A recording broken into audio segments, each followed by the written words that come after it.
Crazy biker here. Today we're doing a wheel bearing on a Jeep Cherokee. The tools you'll need, basically everything is here. A pry bar, a hammer, a 3/8 ratchet. You'll need a 13 mil 12 point socket, a shallow, a pair of side cutters, a 10 and an 11 mil wrench, 36 mil axle socket, and a can of WD-40. Alright, oh, you'll also need a jack and a jack stand, obviously. Jack stand like that one would do.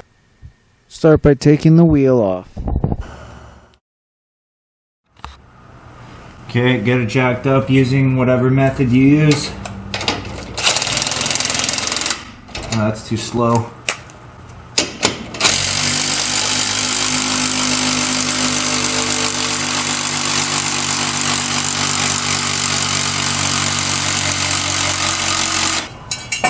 Make sure it's secured on a jack stand.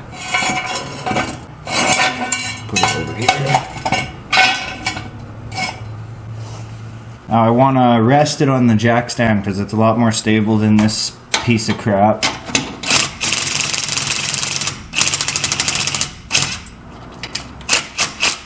There. Okay, now you can take off the lug nuts.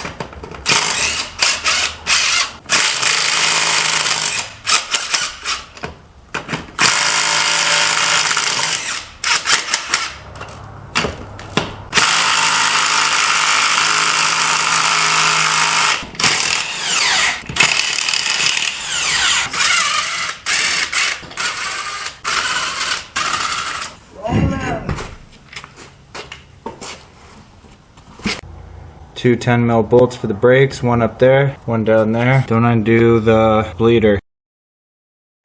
Use a pry bar to get slack. And put it right under the brake pad right there. And I'm gonna give it steady, constant pressure and moving slowly. That's good. Just enough to get it on easy lay. Okay, now there's cutouts in the brake pads. You can't slide this side out. There'll be a closed side, there'll be an open side. You'll have to remove the open side first and put it in last. Yeah, good. Sometimes you'll have to hit the rotor with a hammer. Okay, now you're gonna take your side cutters and you're gonna shape this so that you can get it out. And this is the cotter pin.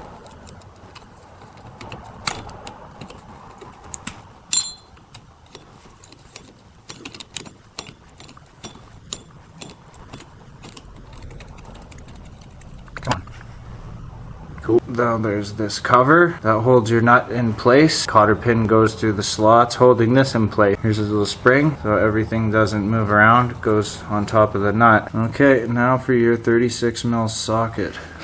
Perfect.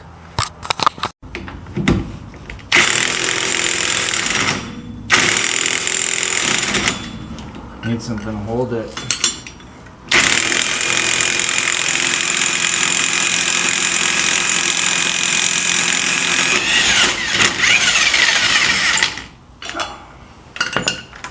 There we go. There's a washer as well. There we go. So this is the order that these go in. Okay, now at this point, check to see if you can move your axle around, which I can. Got lucky. There's one bolt, there's two bolts, and there's three. The bolts come through the steering knuckle. You can see them right here. I'm just gonna spray them with some penetrating oil. I have snap.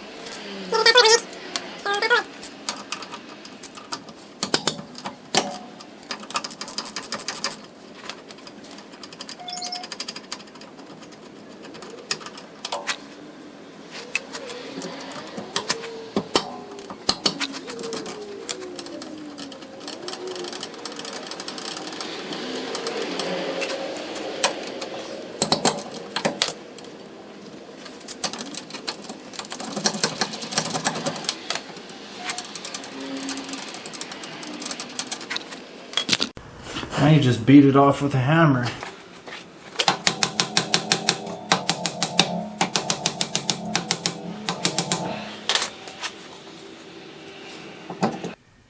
Notice the dust shield and where it goes.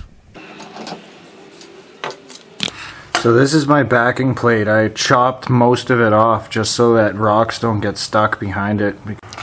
Take some sandpaper, clean it up a bit. Here's the new bearing. There's the old one.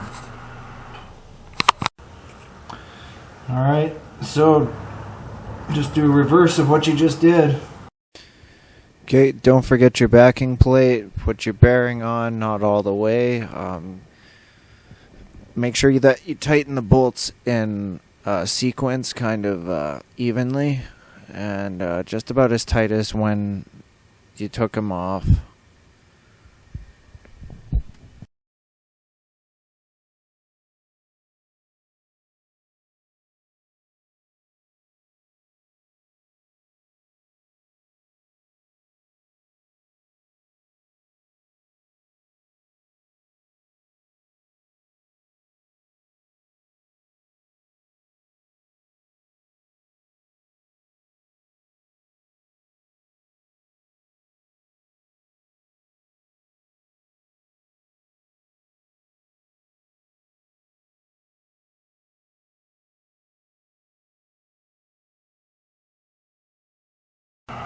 Attention, over-torquing axle nut will result in premature bearing failure. Please set axle nut torque to proper OE specification. Since I'm dealing with premature failure right now, I'm going to look this up. Alright, so I guess it's 175 foot-pounds for a Dana 30. Washer, nut.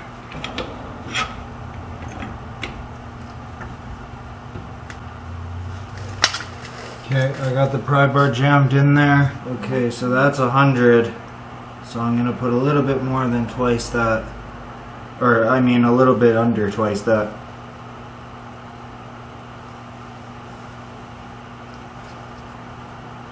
Now that I've got my hub all bolted in, time to put the brakes back together. Okay, there's your rotor.